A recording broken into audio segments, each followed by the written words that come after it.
میرے پیارے آقا صلی اللہ تعالی علیہ وسلم کے پیارے دیوانوں، اس وقت ہر گھر کی پوزیشن یہ ہے کہ گھر کے مکینوں کو سکون کی ضرورت ہے، اور وہ یہ چاہتے ہیں کہ اللہ تعالیٰ ان کے گھر میں سکون نازل فرمائے اور ان کی پریشانیوں کو دور فرمائے اور اطمینان قلب کی دولت سے مالا مال فرمائے۔ تو قرآن مقدس کی یوں تو ایک ایک آیے کریمہ اپنے اندر بے شمار فضیلتیں رکھتی ہیں، لیکن پروردگار جل جلالہ کی اس کتاب کے اندر کچھ صورتیں ایسی ہیں جو بعض کاموں کے لیے بے پناہ فضیلتیں اور برکتیں رکھتی ہیں۔ آئیے میں آپ کو احادیث رسول صلی اللہ علیہ وسلم کی روشنی میں آج سورہ کہف کی فضیلت پیش کرنے کی سعادت حاصل کروں، اور آپ دیکھیں کہ یہ ایک سورہ مبارکہ ہمارے لیے کیسے کیسے موقع پر سکون کا سامان فراہم کرتی ہے۔ حضرت ابو اسحاق رضی اللہ تعالیٰ عنہ سے مروی ہے، وہ کہتے ہیں کہ میں نے حضرت براء ابن عازب رضی اللہ تعالیٰ عنہ کو فرماتے ہوئے سنا کہ ایک شخص سورہ کہف پڑھ رہا تھا کہ اچانک اس نے اپنے چوپائے کو دیکھا کہ وہ بدک رہا ہے اور ایک بادل نمودار ہو رہا ہے۔ وہ رسول اللہ صلی اللہ علیہ وسلم کے پاس آیا اور آقا کریم صلی اللہ علیہ وسلم سے ماجرا بیان کیا۔ نبی اکرم صلی اللہ علیہ وسلم نے فرمایا، یہ سکینہ ہے جو قرآن مقدس کے ساتھ نازل ہوا ہے۔ یعنی سورہ کہف کی تلاوت کرنے والا جب سورہ کہف کی تلاوت کر رہا تھا تو پروردگار جل جلالہ نے آسمان پر ایک بادل کو نمودار فرمایا، جسے اس نے دیکھا، اور پھر رسول اعظم صلی اللہ علیہ وسلم کی بارگاہ میں اس نے عرض کیا تو پیغمبر رحمت صلی اللہ علیہ وسلم نے اسے سکینہ فرمایا۔ تو حضرت براء ابن عازب رضی اللہ تعالیٰ عنہ فرماتے ہیں وہ سورہ کہف کی تلاوت کر رہے تھے۔ پتہ چلا جب کوئی سورہ کہف کی تلاوت کرتا ہے تو اللہ تعالیٰ اس کے قلب پر سکون نازل فرماتا ہے اور اسے سکون کی دولت سے مالا مال فرماتا ہے۔ اسی طریقے سے حضرت ابو درداء رضی اللہ تعالیٰ عنہ سے مروی ہے کہ آقا کریم صلی اللہ علیہ وسلم نے ارشاد فرمایا، جس نے سورہ کہف کی پہلی 3 آیتیں پڑھی وہ دجال کے فتنے سے محفوظ رہے گا۔ فتنہ دجال کتنا بڑا ہے اس کو سمجھنا ہے تو یوں سمجھیں، حضرت آدم علیہ السلام سے لے کر پیغمبر رحمت صلی اللہ علیہ وسلم تک جتنے بھی انبیاء اور رسول تشریف لائے، سب نے اللہ کی پناہ مانگی فتنہ دجال سے۔ خود رسول اعظم صلی اللہ علیہ وسلم دعا کرتے تھے، اللہم انی اعوذ بک من فتنۃ المسیح الدجال۔ میرے پیارے آقا صلی اللہ علیہ وسلم کے پیارے دیوانوں، یہ بہت بڑا فتنہ ہے، بہت بڑی آزمائش ہے دجال کے سلسلے میں، یعنی دجال کی آزمائش بہت بڑی آزمائش ہے۔ اسی طریقے سے آقا کریم صلی اللہ علیہ وسلم نے ارشاد فرمایا، من حفظ 10 آیات من اول سورۃ الکہف عصم من فتنۃ الدجال، جو سورہ کہف کی شروع کی 10 آیتیں یاد کر لے وہ دجال کے فتنے سے محفوظ رہے گا۔ سبحان اللہ۔ میرے پیارے آقا صلی اللہ تعالی علیہ وسلم کے پیارے دیوانوں، بہت بڑا فتنہ ہے، اس کی وجہ سے بہت ساروں کے ایمان چلے جائیں گے، اور بہت سارے سورہ کہف کی 10 آیات کی وجہ سے اور اللہ کی پناہ مانگنے کی وجہ سے فتنہ دجال سے محفوظ و مامون رہیں گے۔ اسی طریقے سے حضرت ابو سعید رضی اللہ تعالیٰ عنہ سے مروی ہے کہ نبی اکرم صلی اللہ علیہ وسلم نے ارشاد فرمایا، جس نے جمعہ کے دن سورہ کہف کی تلاوت کی اس کے لیے اس جمعہ سے اگلے جمعہ تک ایک نور ہوگا۔ سبحان اللہ۔ اسی طریقے سے حضرت ابو سعید خدری رضی اللہ تعالیٰ عنہ سے مروی ہے کہ رسول اللہ صلی اللہ علیہ وسلم نے ارشاد فرمایا، جس نے سورہ کہف کو ویسے پڑھا جیسے نازل ہوئی ہے تو اس کی قبر سے مکہ تک نور ہی نور ہوگا۔ سبحان اللہ۔ اب اس سورہ مبارکہ کا پڑھنے والا کہیں بھی مرے اور کہیں بھی دفن کیا جائے، لیکن اللہ تعالیٰ اس سورہ مبارکہ کے پڑھنے والے کے لیے اس کی قبر سے لے کر مکہ تک نور ہی نور کر دے گا۔ سبحان اللہ۔ حضرت عبداللہ ابن فروہ رضی اللہ تعالیٰ عنہ سے مروی ہے کہ رسول اللہ صلی اللہ علیہ وسلم نے ارشاد فرمایا، کیا میں تمہیں ایسی صورت سے آگاہ نہ کروں کہ جب وہ نازل ہوئی تو اس کی عظمت نے زمین اور آسمان کے درمیانی خلا کو بھر دیا، ایسے ہی اس کے پڑھنے والے کو ثواب نصیب ہوگا۔ یعنی جب کوئی سورہ کہف کی تلاوت کرے گا تو زمین و آسمان کے درمیان جو اسپیس ہے، جو گیپ ہے، اللہ تعالیٰ اس کے برابر اسے ثواب عطا فرمائے گا۔ سب نے عرض کی ہمیں اس سے آگاہ فرمائیے۔ آقا کریم صلی اللہ علیہ وسلم نے فرمایا وہ سورہ کہف ہے، جو اسے جمعہ کے روز پڑھے گا اس کے آنے والے جمعہ تک کے تمام گناہ بخش دیے جائیں گے، اور مزید اس کے علاوہ اور 3 روز کے گناہ بھی، اور قیامت میں اسے ایسا نور عطا ہوگا جس کی کرنیں آسمان تک پہنچیں گی، اور وہ دجال کے فتنے سے محفوظ رہے گا۔ میرے پیارے آقا صلی اللہ تعالی علیہ وسلم کے پیارے دیوانوں، اسی کے ساتھ آقا کریم صلی اللہ علیہ وسلم کا ایک ارشاد گرامی مزید سماعت فرمائیں جو تفسیر روح البیان میں موجود ہے۔ حضرت ابی بن کعب رضی اللہ تعالیٰ عنہ سے مروی ہے کہ حضور رحمت عالم صلی اللہ علیہ وسلم نے ارشاد فرمایا جو شخص سورہ کہف پڑھتا ہے وہ 8 دن تک ہر فتنے سے محفوظ رہتا ہے۔ حضرت جابر رضی اللہ تعالیٰ عنہ سے مروی ہے، آپ فرماتے ہیں کہ رسول اللہ صلی اللہ علیہ وسلم روزانہ سونے سے پہلے سورہ الف لام میم سجدہ اور سورہ کہف کی تلاوت کیا کرتے تھے۔ میرے پیارے آقا صلی اللہ تعالی علیہ وسلم کے پیارے دیوانوں، یہ مختصر میں نے سورہ کہف کی فضیلت آپ کی سماعتوں کے حوالے کیا۔ میں گزارش کرتا ہوں کہ سورہ کہف اگر پوری یاد کر لیں تو سبحان اللہ،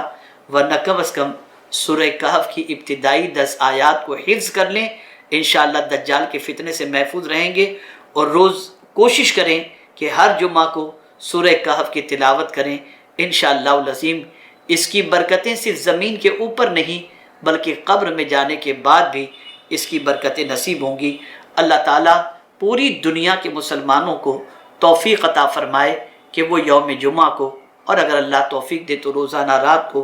سورہ کہف کی تلاوت کے عادی بن جائیں۔ وَأَمَّا الَّذِينَ آمَنُوا وَعَمِلُوا الصَّالِحَاتِ فَيُوَفِّيهِمْ أُجُورَهُمْ وَاللَّهُ لَا يُحِبُّ الظَّالِمِينَ، اور وہ جو ایمان لائے اور اچھے کام کی، اللہ ان کا نیک انہیں بھرپور دے گا، اور ظالم اللہ کو نہیں بھاتے۔ یہاں پر پروردگار جل جلالہ نے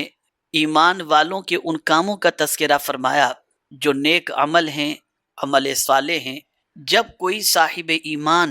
عمل صالح کرتا ہے، نیک عمل کرتا ہے، تو اللہ اس نیک عمل کرنے والے سے متعلق فرماتا ہے فَيُوَفِّيهِمْ أُجُورَهُمْ، اللہ ان کا نیک انہیں بھرپور دے گا۔ یہ وعدہ کسی اور کا نہیں، یہ معبود برحق کا وعدہ ہے، پالنہار حقیقی کا وعدہ ہے، احکم الحاکمین کا وعدہ ہے۔ ایسا نہیں کہ نیک عمل کرنے والے کو معمولی اجر دیا جائے گا، بلکہ رب فرماتا ہے بھرپور اس کا نیک اسے اللہ عطا فرمائے گا۔ اور اللہ کی شان یہ ہے ان اللہ لا یخلف المیعاد، کہ بے شک اللہ وعدہ خلافی نہیں فرماتا۔ تو میرے پیارے آقا صلی اللہ تعالی علیہ وسلم کے پیارے دیوانوں، ایمان والوں کو چاہیے کہ وہ نیک عمل کریں، اور نیک عمل کرنے کے بعد اللہ کے فضل پر، اللہ کی رحمت پر توکل کریں کہ اللہ رب العزت جل جلالہ اس نیک عمل کا بدلہ اپنی شان کے مطابق عطا فرمائے گا۔ لیکن اپنی نیکیوں پر، اپنے اچھے اعمال پر غرور کرتے ہوئے کسی پر ظلم نہیں کرنا چاہیے، کسی پر زیادتی نہیں کرنی چاہیے، اس لیے کہ جو پروردگار جل جلالہ نیکیوں پر اجر عطا فرماتا ہے وہی پالنہار حقیقی، نیکیوں پر اترانے والے اور ظلم کرنے والوں کو میرا مولا پسند نہیں فرماتا۔ یاد رکھیں ظلم کرنے والا ظلم کیوں کرتا ہے؟ کوئی بھی انسان اگر کسی پر ظلم کرتا ہے تو یہ اسی وقت کرتا ہے جب اس کے دل و دماغ کے اندر یہ بات رچ بس گئی ہوتی ہے کہ وہ اس سے بہتر ہے یا بڑا ہے۔ تو اگر کوئی شخص کسی کو کمتر سمجھے اور کمتر سمجھ کر کسی پر زیادتی اور ظلم کرے تو میرے مولا کو ظلم کرنے والے بندے بالکل پسند نہیں، اللہ کو ایسے بندے نہیں بھاتے۔ میرے پیارے آقا صلی اللہ تعالی علیہ وسلم کے پیارے دیوانوں، ظلم کی ڈیفینیشن کیا ہے؟ تو ظلم کی ڈیفینیشن یہ ہے وضع الشیء علی غیر محلہ، اللہ عز و جل نے جس چیز کو جس جگہ کے لیے بنایا ہے اس کے علاوہ اس کو رکھنا، یہ ہے ظلم۔ ہاتھ بنائے ہیں اللہ عز و جل نے کسی کی مدد کرنے کے لیے، لیکن اگر کوئی اسی ہاتھ سے کسی انسان کو مارے زیادتی کرے، جبر کرے، ستائے، تو اللہ عز و جل ایسے کام کرنے والے کے حوالے سے اس کے اس عمل کو ظلم فرماتا ہے، اور جب کوئی ایسا کام کرتا ہے تو اللہ عز و جل اس بندے سے محبت نہیں فرماتا۔ میرے پیارے آقا صلی اللہ تعالی علیہ وسلم کے پیارے دیوانوں، اسی طریقے سے پورے اعضائے بدن کو لے لیں۔ آپ اگر اعضائے بدن کو لیں گے تو اس سے بھی آپ کو سمجھ میں آ جائے گا کہ میرے پیارے آقا صلی اللہ علیہ وسلم کے پیارے دیوانوں، ہاتھ کسی کے سر پر شفقت سے رکھنے کے لیے ہیں، ہاتھ حلال غذا کو کھانے کے لیے ہیں، ہاتھ کسی مجبور و بےکس کو منزل مقصود تک پہنچانے کے لیے ہیں، ہاتھ کسی سائل کے سوال کو پورا کرنے کے لیے ہیں، ہاتھ کسی یتیم کے سر پر پھیرنے کے لیے ہیں۔ ہاتھ اللہ نے اس لیے نہیں عطا فرمائے کہ کسی کمزور کو دھکا دے دیا جائے، کسی کمزور پر زیادتی کی جائے، کسی کمزور پر ظلم کیا جائے۔ میرے پیارے آقا صلی اللہ تعالی علیہ وسلم کے پیارے دیوانوں، دنیا اس وقت جو بے چینی کے شکار ہے، بے قراری کی شکار ہے، اس کی ایک سب سے بڑی وجہ یہ ہے کہ انسان پر جب ظلم کرتا ہے تو طبیعت بے چین ہو جاتی ہے، اور انسان جب کسی انسان کے ساتھ حسن سلوک کرے تو پروردگار جل جلالہ اسے قرار کی دولت عطا فرماتا ہے۔ مثال کے طور پر میں آپ کو بتاؤں، ہاتھ سے اگر آپ نے کسی غریب کی مدد فرمائی، بے چین نہیں ہوں گے۔ ہاتھ سے اگر کسی یتیم کے سر پر آپ نے شفقت سے ہاتھ رکھ دیا، آپ بے چین نہیں ہوں گے۔ ہاتھ اگر اپنی ماں کے ہاتھ میں دے کر ماں کے ہاتھ کو آپ نے چوم لیا، آپ بے چین نہیں ہوں گے۔ لیکن آپ کی طبیعت بے چین اس وقت ہوگی جب ہاتھ سے کسی مجبور کو دھکا دے دیا، کسی کمزور کو گرا دیا، تو آپ کی طبیعت میں بے چینی پیدا ہو جائے گی۔ اس لیے کہ اللہ عز و جل نے ہاتھ اس لیے بنائے ہی نہیں کہ آپ اس کے ذریعے کسی غلط کام کے اندر اپنے ہاتھ کا استعمال کریں۔ یہ ایک مثال کے ذریعے میں نے دھکا دینا اور چیزوں کے حوالے سے میں نے بتایا۔ آپ اس پر مزید غور کر سکتے ہیں کہ جب آپ ہاتھ کا اس طریقے سے استعمال کریں گے، پیر کا اس طریقے سے استعمال کریں گے، زبان کا اس طریقے سے استعمال کریں گے، آنکھوں کا اس طریقے سے استعمال کریں گے، جس طریقے سے استعمال کرنے کے لیے رب نے منع فرمایا ہے، وہ سب ظلم کے دائرے کے اندر آ جائے گا۔ اور جب اپنے ہاتھ، پیر اور اعضائے بدن کا استعمال اللہ کے قانون کے مطابق، مصطفیٰ جان رحمت صلی اللہ علیہ وسلم کی شریعت کے مطابق آپ کریں گے تو آپ کی طبیعت کے اندر قرار نصیب ہوگا، اور آپ کو اللہ رب العزت جل جلالہ سکون کی دولت عطا فرمائے گا۔ تو آج سب سے پہلی چیز جو سمجھنی ہے وہ یہ ہے کہ اللہ جن لوگوں سے محبت نہیں فرماتا، اور جو لوگ اللہ کو اچھے نہیں لگتے، اللہ کو بھاتے نہیں ہیں، ان میں سے ایک وہ بندہ ہے جو ظلم کرتا ہے۔ اب اگر کوئی شخص یہ چاہتا ہو کہ میں اللہ کا محبوب بن جاؤں، اللہ عز و جل کی بارگاہ کے اندر سرخ روئی حاصل کروں اور میرا مولا مجھ سے محبت فرمائے، تو اس کا طریقہ یہ ہے کہ ظلم کرنا چھوڑ دے،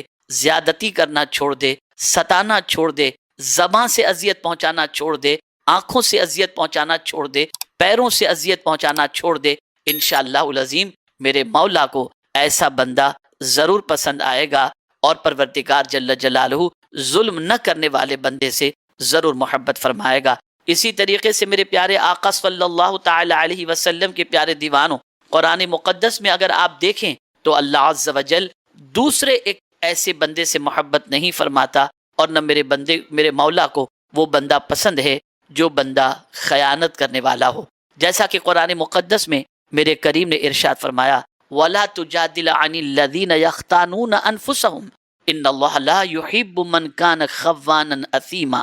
اور ان کی طرف سے نہ جھگڑو جو اپنی جانوں کو خیانت میں ڈالتے ہیں، بے شک اللہ نہیں چاہتا کسی بڑے دغاباز گنہگار کو، یعنی معصیت کے ارتکاب کو، جو اپنی جانوں پر ظلم کرتے ہیں، جانوں کو خیانت میں ڈالتے ہیں، ان کی طرف سے نہ جھگڑو۔ اور میرے پیارے آقا صلی اللہ تعالی علیہ وسلم کے پیارے دیوانوں، جو اپنی جانوں کو خیانت میں ڈالتے ہیں، اللہ ایسے دغاباز گنہگار کو پسند نہیں فرماتا۔ یعنی اب یہ جان اور اس کی خیانت کیا ہے؟ تو قرآن مقدس میں رب قدیر جل جلالہ نے ارشاد فرمایا، ان اللہ اشترى من المؤمنین انفسهم واموالهم بان لهم الجنہ، بے شک اللہ نے مومنوں کے جان اور مال کو خرید لیا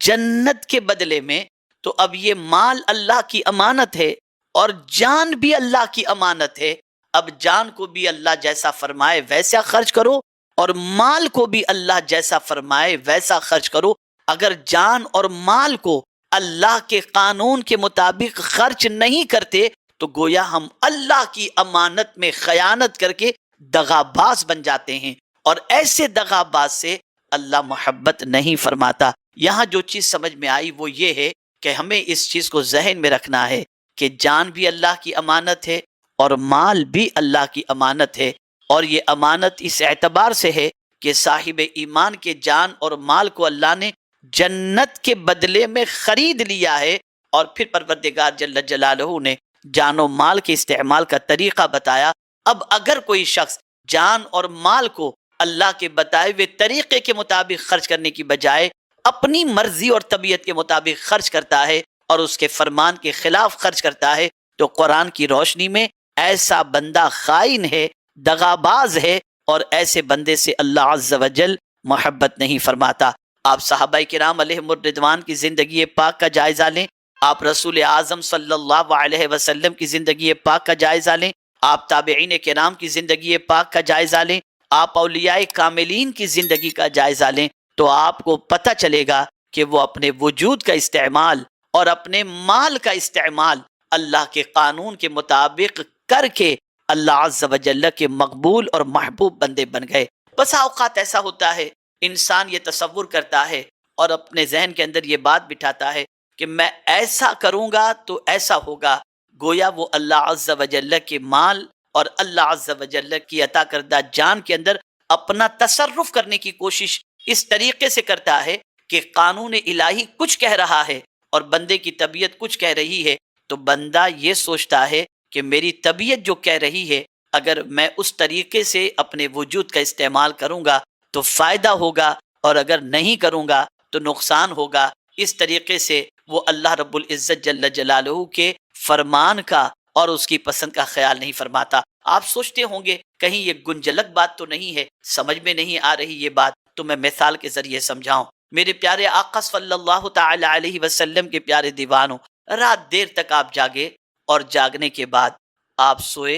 اور سونے کے اندر فجر کی نماز کا وقت ہوا تو بیوی نے جگانا مناسب نہ سمجھا کہ 8 بجے دکان کے لیے 9 بجے کاروبار کے لیے جانا ہے، اگر ان کو اٹھاؤں گی اور نیند خراب ہو گئی اور سر میں درد ہوا تو طبیعت کہیں بگڑ نہ جائے۔ یا کوئی شوہر ہے، اپنی بیوی کو اس نے اٹھانے کے اندر گریز کیا کہ میں اٹھاؤں گا تو کہیں اس کی نیند خراب نہ ہو جائے، اور کبھی انسان یہ سوچتا ہے کہ میں ایک لمبی نیند لے کر کے اٹھوں تاکہ میری طبیعت نہ بگڑ جائے، کچی نیند کی وجہ سے طبیعت بگڑ جائے گی، فجر کے لیے اٹھوں گا تو میری نیند خراب ہو جائے گی۔ تو یہاں میں آپ سے عرض کروں گا کہ یہ آپ اپنی جان کو قانون الہی کے خلاف استعمال کر رہے ہیں۔ ہونا کیا چاہیے؟ آپ بھلے 3 بجے سوئے، فجر کی نماز کا وقت ہوا، آپ اٹھ جائیں، سر درد ہو تو کیا ہوا، اللہ کی جان ہے، اللہ عز و جل شفا عطا فرمانے والا ہے، اللہ نے فرما دیا اٹھ جاؤ، اٹھ جانا چاہیے، نماز قائم کرو، نماز قائم کر دینا چاہیے، اس لیے کہ جان ہماری تھوڑی ہے، جان اسی کی ہے،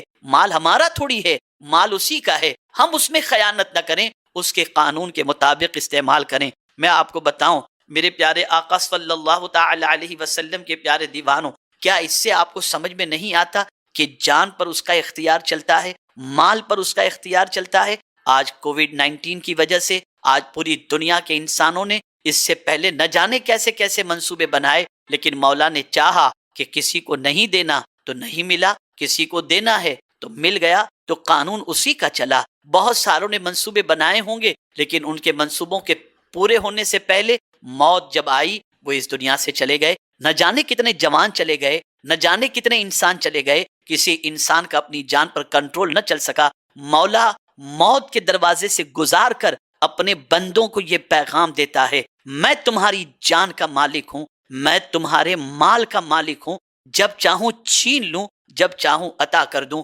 اب تمہاری ذمہ داری یہ ہے کہ جان و مال کے اندر تم خیانت نہ کرو، میں جیسا کہتا ہوں ویسے کرو، تو دنیا اور آخرت میں تمہیں اس کا اجر نصیب ہوگا۔ تو میرے پیارے آقا صلی اللہ علیہ وسلم کے پیارے دیوانوں، اگر کوئی بندہ اللہ عز و جل کی ناراضگی سے بچنا چاہتا ہے اور یہ جاننا چاہتا ہے کہ اللہ عز و جل مجھ سے محبت فرمائے، تو اسے چاہیے کہ وہ دغاباز نہ ہو، خائن نہ ہو، خیانت کرنے والے سے اللہ محبت نہیں فرماتا، یہ میرے کریم کا وعدہ اور میرے کریم کا فرمان ہے۔ اسی طریقے سے ایک اور مقام پر میرے کریم نے فرمایا، ان اللہ یدافع عن الذین آمنوا ان اللہ لا یحب کل خوان کفور۔ بے شک اللہ بلائیں ٹالتا ہے مسلمانوں کی، بے شک اللہ دوست نہیں رکھتا ہر بڑے دغاباز ناشکرے کو۔ آپ اندازہ لگائیں، جو دغاباز ہے، یعنی خائن کا ترجمہ یہاں پر دغاباز کے اعتبار سے کیا گیا، تو پروردگار ایسے کو دوست نہیں رکھتا، ایسے سے محبت نہیں فرماتا، اور کفور فرمایا ناشکرے کو اللہ پسند نہیں فرماتا۔ اللہ اکبر۔ میرے پیارے آقا صلی اللہ تعالی علیہ وسلم کے پیارے دیوانوں، آج ہمارے پاس بہت کچھ ہونے کے بعد شکایت سے ہماری زبان نہیں رکتی، اللہ کا شکر ادا کرنے کا جذبہ ختم ہو چکا، لمحہ لمحہ ناشکری، شکوہ، شکایت ہماری زبان پر جاری نظر آتی، اور ایسی شکایت کرنے والے بندوں سے اللہ محبت نہیں فرماتا، اللہ ایسوں کو دوست نہیں فرماتا۔ تو اے رسول اعظم صلی اللہ تعالی علیہ وسلم کے پیارے دیوانوں، شکر کا جذبہ اپنے اندر پیدا کرو، اللہ کی امانت میں خیانت سے بچو، ناشکری سے بچو۔ بلکہ پیغمبر رحمت صلی اللہ علیہ وسلم نے ارشاد فرمایا، میں نے جہنم میں دیکھا تو وہاں پر کثرت سے میں نے عورتوں کو جہنم میں پایا۔ آقا کریم صلی اللہ علیہ وسلم سے دریافت کیا گیا، یا رسول اللہ صلی اللہ تعالی علیہ وسلم، کس وجہ سے عورتیں زیادہ تعداد کے اندر جہنم کے اندر ہوں گی؟ تو میرے آقا صلی اللہ علیہ وسلم نے ارشاد فرمایا، شوہر کی ناشکری کی بنیاد پر۔ آپ دیکھتے ہوں گے کہ آج اگر ایک شوہر عورت کی 99 تمنائیں پوری کر دے اور ایک تمنا پوری نہ کرے، تو عورت کی زبان پر شکوے کے جملے شروع ہو جاتے ہیں اور شکایت کرتی ہوئی نظر آتی ہے کہ آپ نے آج تک میرے لیے کیا کیا ہے۔ بظاہر عورت سمجھتی ہے کہ میری زبان سے یہ جملہ نکل رہا ہے، لیکن اس جملے کی بنیاد پر وہ اللہ عز و جل کی ناراضگی کا شکار ہو جاتی ہے۔ اس لیے مردوں کو بھی چاہیے اور عورتوں کو بھی چاہیے کہ اللہ کریم کا شکر ادا کرتے رہیں۔ اللہ اکبر۔ میرے پیارے آقا صلی اللہ تعالی علیہ وسلم کے پیارے دیوانوں، اللہ رب العزت جل جلالہ کو شکر ادا کرنے والے بندے بے پناہ پسند ہیں، اور اللہ شکر کرنے والوں سے محبت فرماتا ہے۔ میرے پیارے آقا صلی اللہ تعالی علیہ وسلم کے پیارے دیوانوں، بلکہ اگر کوئی اللہ کا شکر ادا کرے تو یہ نہ سوچے کہ وہ شکر ادا کر کے معاذ اللہ اللہ کا بھلا چاہتا ہے، نہیں۔ قرآن کہتا ہے وَمَن شَكَرَ فَإِنَّمَا يَشْكُرُ لِنَفْسِهِ، جس نے شکر کیا، اللہ اکبر، اس شکر کا فائدہ اس کو، اس کی ذات کو اللہ عز و جل عطا فرماتا ہے۔ اور میرے پیارے آقا صلی اللہ تعالی علیہ وسلم کے پیارے دیوانوں، اسے اللہ کیا فائدہ عطا فرماتا ہے؟ لَإِن شَكَرْتُمْ لَأَزِيدَنَّكُمْ، اللہ تم پر نعمتوں میں اضافہ فرما دیتا ہے۔ جو بندہ شکر ادا کرتا ہے اللہ اس پر زیادہ کر دیتا ہے اپنی نعمتوں کو۔ اسی لیے یاد رکھیں، آقا کریم صلی اللہ تعالی علیہ وسلم کے فرمان کی روشنی میں بہت ساری نعمتیں جو اللہ نے ہمیں عطا فرمائی ہیں، وہ ناشکری کی بنیاد پر ہم سے چھین لی جاتی ہیں، ناشکری کی بنیاد پر۔ اسی لیے آقا کریم رؤوف الرحیم علیہ تحیت و تسلیم نے ارشاد فرمایا، جس طریقے سے وحشی جانور اگر اسے نہ باندھا جائے تو وہ بھاگ جاتا ہے، ایسے ہی آقا کریم صلی اللہ علیہ وسلم ارشاد فرماتے ہیں کہ نعمتیں بھی بھاگ جایا کرتی ہیں اگر اسے نہ باندھا جائے۔ صحابہ کرام علیہم الرضوان نے دریافت فرمایا کہ یا رسول اللہ صلی اللہ تعالی علیہ وسلم، نعمتوں کو کیسے باندھا جائے؟ تو میرے آقا صلی اللہ علیہ وسلم نے فرمایا قیدوا بالشکر او کما قال، اپنی اللہ کی نعمتوں کو قید کر لو، باندھ لو شکر کے ذریعے۔ جب کوئی بندہ اللہ کا شکر ادا کرتا ہے تو وہ نعمت اس سے چھینی نہیں جاتی، بلکہ شکر کے عوض کے اندر مولا مزید نعمتیں عطا فرماتا ہے۔ تو میرے پیارے آقا صلی اللہ علیہ وسلم کے پیارے دیوانوں، بظاہر انسان اپنی زبان سے ناشکری کے کلمات کہتا ہے، شکوہ شکایت اپنی زبان سے کرتا ہوا دکھائی دیتا ہے، لیکن وہ بھول جاتا ہے کہ ان جملوں کی وجہ سے، اس اظہار کی وجہ سے، اس ناشکری کی وجہ سے اللہ رب العزت جل جلالہ اس بندے سے محبت نہیں فرماتا، بلکہ میرا پروردگار ایسے بندے کو دوست بھی نہیں رکھتا اور پسند بھی نہیں فرماتا۔ تو میرے پیارے آقا صلی اللہ علیہ وسلم کے پیارے دیوانوں، 3 صفتیں آپ نے سنی۔ ایک تو ظلم کرنے والے سے اللہ محبت نہیں فرماتا، خیانت کرنے والے سے اللہ محبت نہیں فرماتا، اور ناشکرے سے اللہ محبت نہیں فرماتا۔ اب آئیے چوتھی کون سی وجہ ہے جس وجہ کی بنیاد پر اللہ اس صفت کے مرتکب کو پروردگار اس سے محبت نہیں فرماتا؟ تو اسے جاننے کی کوشش کریں۔ پروردگار جل جلالہ ارشاد فرماتا ہے کلوا من ثمرہ اذا اثمر وآتوا حقہ یوم حصادہ ولا تسرفوا انہ لا یحب المسرفین۔ پروردگار جل جلالہ ارشاد فرماتا ہے کھاؤ اس کا پھل جب پھل لائے، اور اس کا حق دو جس دن کٹے، اور بے جا نہ خرچ کرو، بے شک بے جا خرچ کرنے والے اسے پسند نہیں۔ میرے پیارے آقا صلی اللہ تعالی علیہ وسلم کے پیارے دیوانوں، بے جا خرچ کرنے والے اللہ کو پسند نہیں۔ اب آپ کو میں تھوڑا سا سمجھاؤں کہ بے جا خرچ کسے کہتے ہیں۔ میرے پیارے آقا صلی اللہ تعالی علیہ وسلم کے پیارے دیوانوں، اللہ عز و جل نے کسی کو مال دیا اور کل مال خرچ کر ڈالا اور اپنے عیال کو کچھ نہ دیا اور خود فقیر بن بیٹھا، یہ ہوا بے جا خرچ، یہ بے جا خرچ ہوا۔ اور ایسے ہی اس کے پاس مال تھا، اس نے سارے مال کو صدقہ دینے سے اپنے ہاتھ کو روک لیا، تو یہ بھی بے جا اور داخل اسراف ہے۔ صدقے سے، سارے مال سے اپنے ہاتھ کو روک لینا اور یہ تصور کرنا کہ صدقہ دینے سے مال کم ہو جائے گا، یہ بھی اسراف ہے۔ میرے پیارے آقا صلی اللہ تعالی علیہ وسلم کے پیارے دیوانوں، حضرت سعید ابن مسیب رضی اللہ تعالی عنہ نے ایسا ہی فرمایا۔ اور حضرت سفیان کا قول یہ ہے کہ اللہ کی اطاعت کے سوا اور کام میں جو مال خرچ کیا جائے وہ قلیل بھی ہو تو اسراف ہے۔ یعنی پروردگار جل جلالہ نے جن کاموں کے لیے خرچ کرنے کا حکم دیا، ان کاموں کے علاوہ تھوڑا سا بھی خرچ کیا جائے تو میرے پیارے آقا صلی اللہ تعالی علیہ وسلم کے پیارے دیوانوں، وہ اسراف میں داخل ہے۔ میں آپ کو مثال کے ذریعے سمجھاؤں۔ ہو سکتا ہے کسی کے ذہن میں یہ خیال آئے، کیا اہل و عیال پر خرچ کرنا، ماں باپ پر خرچ کرنا اور اسی طریقے سے ضروریات زندگی پر خرچ کرنا، کیا یہ بھی اسراف ہے؟ تو میں آپ کے سامنے عرض کروں گا کہ میرے پیارے آقا صلی اللہ تعالی علیہ وسلم کے پیارے دیوانوں، ضروریات زندگی کے لیے جو خرچ کیا جاتا ہے اور بیوی بچوں پر، ماں باپ پر، اور افطار و سحری کے لیے لوگوں کے لیے جو خرچ کیا جاتا ہے، اس کو اسراف کے اندر نہیں شمار کیا جاتا۔ ہاں البتہ میرے پیارے آقا صلی اللہ تعالی علیہ وسلم کے پیارے دیوانوں، بے جا اگر خرچ کیا جاتا ہے، مثال کے طور پر شادی کی تقاریب کے اندر اگر بے جا خرچ کیا جائے، اسراف کیا جائے، فضول خرچ کیا جائے، ضرورت سے زیادہ ضائع ہونے والے پیسے جس کو کہتے ہیں، جہاں پیسے ضائع ہو جاتے ہیں جس کا کوئی فائدہ نہیں ہے، ایسا خرچ کرنا یہ اسراف ہے۔ آپ کو میں بتاؤں، اعلیٰ حضرت عظیم البرکت امام عشق و محبت سے کسی نے سوال کیا کہ دو چیزیں، ایک ہے مسجد بنانا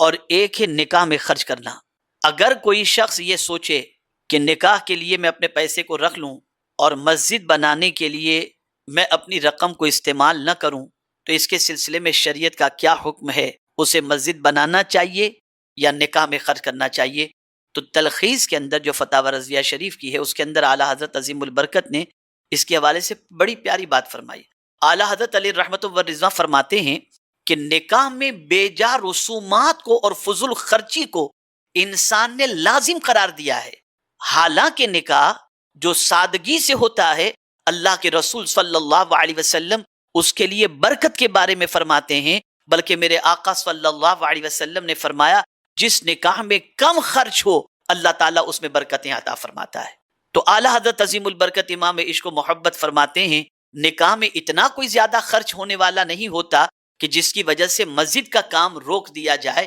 نکاح معمولی خرچ کے ذریعے بھی ہو سکتا ہے، تو مسجد کے بنانے کے لیے پیسے کو نہیں روکنا چاہیے،